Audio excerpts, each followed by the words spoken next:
tun truma chuan text box le picture insert dan kan thlir ho vele dawn ani masa berin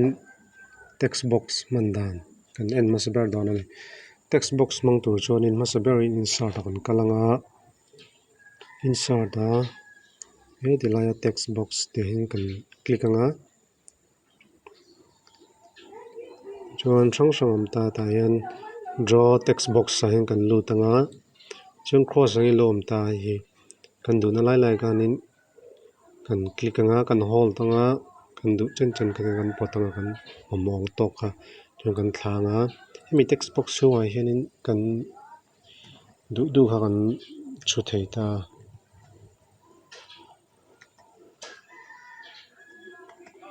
galoni ta ti chuan hemi text box chunga kan thil chu te hi tuna kan mu hian kan du na lai kan choice on thei ta ni tian chuan kan choice on thei a ti chuan hemi text box hi tuna kan mu hian hemi text box chunga hi du chuan kan color thei a shading kha kan pe thei ni chumi pe tur chuan in hemi a text box hi kan click lo chuan in heti lai ah hianin format alo lang dawn lova text box kan va click chen format alo lang ta chuan text box an click anga format kan kalanga ti chuan shape fill te hianin kan kalanga color kan du te kha ti kan pe dawn ta ni chuan kan enang hian heti lai hei adum hi outline hi alom ta ni dum hi color outline color hi dum lon ta hemi outline hi am su se kan ti chuan kan click lenga ma hian format a shape outline te hian no outline te kan click nga ti khan outline te kha bo ta ni kan mu hian chuan kan du na lai khanin kan choice on thei ti na ni chuan apani na tan chuan picture insert dan kan thlir ho dawn ani hi kan thil chu ta khalo ni ta chuan picture kha kan lo insert du ta chuti ni chuan insert te hin kan kalanga picture te lom ta tan kan click anga chuan ta hin thala kan da na hmun desktop ange kan da khoi ber ange kan da kha kan du na lai kha kan click anga ti khan insert te hin kan lut anga tin kan mong hian picture khalom ta kha kan ti te nga kan du dan size a kan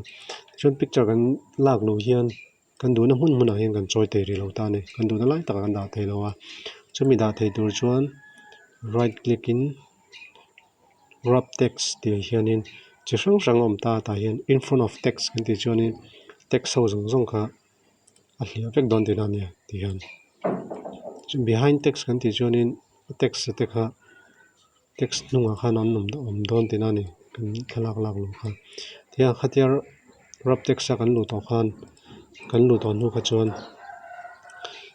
kan thalak lak lo kha kan du na hmun a kan choice on thei do ti na ni chuanin kan du na lai taka he thalaka hi kan du na lai taka han lo da du taila internet hemi lai taka te mo hian lo da du taila chumi tur chuan thala kan thil chula te ti boi si lo kan da du chuan kan right click anga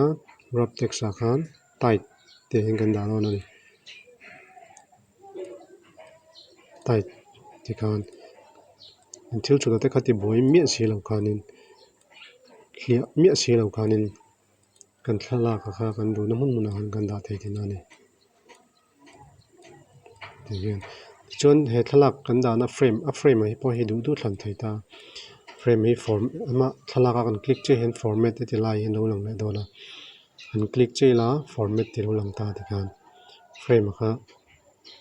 chi hrang om ta kan du khan ti khan frame a kan thlang thei